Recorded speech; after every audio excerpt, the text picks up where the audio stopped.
ഒരു ബോഗിൻവില്ല എന്ന ചിത്രത്തിൻ്റെ ഒഫീഷ്യൽ OTT റിലീസ് അപ്ഡേഷനാണ് ഇന്നൊരു വീഡിയോ ഭാഗത്ത്. വീഡിയോയിൽ വരുമ്പോൾ വീഡിയോ ലൈക്ക് ചെയ്യുക, ചാനൽ സബ്സ്ക്രൈബ് ചെയ്യുക. നവംബർ മാസം ധാരാളം ചിത്രങ്ങൾ OTT റിലീസ് ചെയ്യുന്നുണ്ട്. ചാനൽ ഭാഗം പരിശോധിച്ചാൽ നിങ്ങൾക്ക് കാണാൻ വേണ്ടി സാധിക്കുന്നതായിരിക്കും.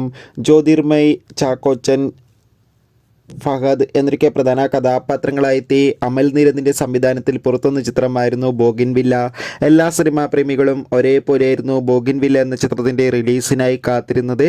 ചിത്രത്തിന് അതിഗംഭീരമായ പോസിറ്റീവ് റെസ്പോൺസ് തന്നെയാണ് ഇപ്പോഴും പുറത്തുവന്നുകൊണ്ടിരിക്കുന്നത്. ഏവരുമേറെ ആകാംക്ഷയോടെയാണ് ചിത്രത്തിൻ്റെ കളക്ഷൻ റിപ്പോർട്ടും അറിയാൻ വേണ്ടി കാത്തിരുന്നത്. ഫൈനലി ചിത്രത്തിൻ്റെ ഏറ്റവും പ്രധാനപ്പെട്ട കളക്ഷൻ അപ്ഡേഷന് പുറകെ ചിത്രത്തിൻ്റെ OTT റിലീസ് അപ്ഡേഷൻ പുറത്തുവന്നിരിക്കുകയാണ്. ചിത്രത്തിൻ്റെ OTT അവകാശങ്ങളൊക്കെ സോണി ലീവ് എന്ന OTT പ്ലാറ്റ്ഫോം സ്വന്തമാക്കിയെന്ന് കൺഫേം ആക്കിയിട്ടുണ്ട്. ബോഗിൻവില്ല എന്ന ചിത്രം ഈ വരുന്ന ഡിസംബർ 13 സോണി ലീവ് എന്ന OTT പ്ലാറ്റ്ഫോമിലൂടെ OTT റിലീസ് ചെയ്യും.